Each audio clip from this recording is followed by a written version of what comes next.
So if you're in the tech world, you've probably heard the stories about working with the US government. The legendary bureaucracy, the mountains of paperwork. It's enough to scare anyone off.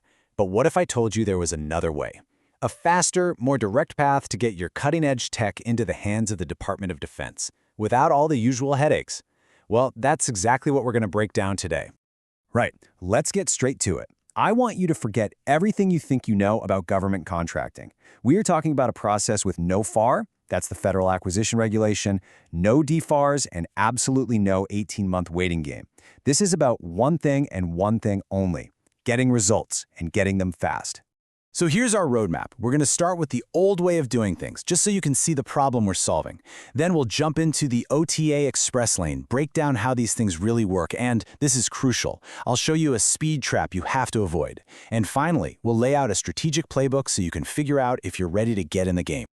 To really get why OTAs are such a game changer, you first have to understand the pain of the old system.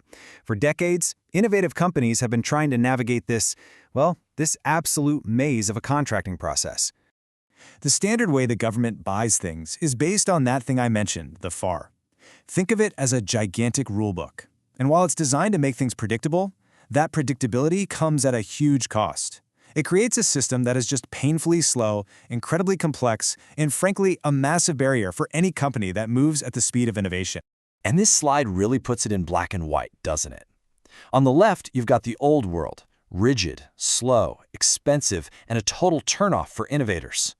But on the right, you have the OTA. It's designed from the ground up to be the exact opposite: flexible, fast, and totally mission-focused. It's built specifically to attract the very people the old system pushed away. And that brings us right to the solution. The DoD knew it was missing out on a huge wave of commercial tech. It needed a way to bypass that old, clunky system. It needed an express lane. And that express lane is the OTA. So what exactly is an OTA? It's a special kind of legal tool that lets the DoD craft really flexible agreements. Now, the key thing to get here is that it is not a contract. It's not a grant. It's something else entirely. Think of it more like a blank canvas, allowing the government and a company to negotiate terms that actually make sense for the mission without being tied down by those rigid, old-school rules. And if you're thinking this is just some small, niche program, you could not be more wrong. The use of OTAs has absolutely exploded. We're talking over 18 times billion dollars in fiscal year 2024. That is a tenfold increase since 2016. This isn't some back road anymore. This is a superhighway for innovation straight into the DoD. So why did the government create this express lane? Well, it's pretty simple. They needed to get their hands on cutting-edge commercial tech. They wanted to attract companies that would never touch a traditional government contract, and most importantly, they needed to get new capabilities to the warfighter fast. It's all about focusing on the tech, not the process. Okay, so we get it. It's fast, it's flexible, but how does this thing actually work? Who gets to play, and what are the rules of the road? Let's get into the mechanics. It really breaks down into three main phases. You can start with research, just exploring new ideas. The most common use, though, is for prototypes, where you build and test a piece of tech.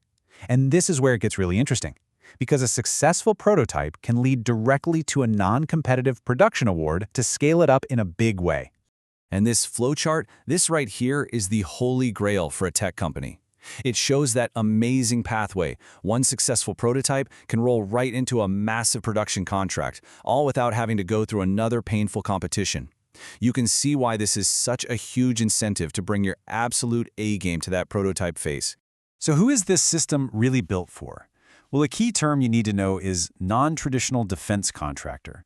It sounds complicated, but it's basically any company, a startup, a small business, even a university that hasn't been bogged down in a major heavily regulated government contract recently. The entire OTA system is designed to make it easy for these kinds of innovators to get in the door. Now, before you get too excited and start searching for OTAs, we need to pause, because the biggest advantage of this entire process, well, it can also be its most dangerous trap. I really want this to sink in.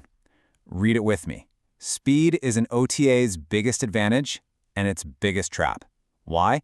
Because a process that moves this fast demands that you are even faster and more prepared. There is zero time to figure things out on the fly. And look, the stakes here are incredibly high. Because these opportunities move so quickly, a lot of companies rush in unprepared and submit sloppy proposals. A miss in this world isn't just a no thanks. It's a signal to that government team that you aren't ready for prime time. You can burn that bridge for years. You really only get one shot at a first impression. Okay, so that's the big warning. Now let's talk about the solution. How do you prepare to win? How do you actually use the speed of an OTA to your advantage instead of letting it become a trap? This is your strategic playbook. Winning proposals, they all have these 4 things in common. 1, they are laser-focused on what mission fit means to that specific customer. 2, their technical story is sharp, it's credible, and it speaks the language of the experts reading it. 3, if they need partners, that's all figured out before the opportunity even drops. And 4, all the boring but necessary paperwork is ready to go, not something they're scrambling for at the last second. So where do you even begin? First, look into joining a consortium. These are industry groups where a lot of these opportunities are first announced. Second, get your company onto platforms like Vulcan. That's the digital front door for U.S. Special Operations Command. On there, you'll create something called a scout card for your tech, which is how you start to prove your mission fit directly to their technical experts. All right, we have covered a ton of ground here. The old way, the new express lane, how it all works, the traps, and the strategies. It really all boils down to one simple, powerful idea. If you only remember one thing from this entire explainer, let it be this. In the OTA world, speed is the advantage, absolutely. But your preparation, your deep understanding of the mission, the credibility of your tech, your strategic groundwork, that is the weapon that allows you to actually win. OTAs offer this incredible shot to cut through the red tape and deliver real innovation where it's needed most. But they demand excellence. They demand you're ready from day one. So the real question I have to leave you with is this. Is your technology, and more importantly, is your team, truly ready for the express lane?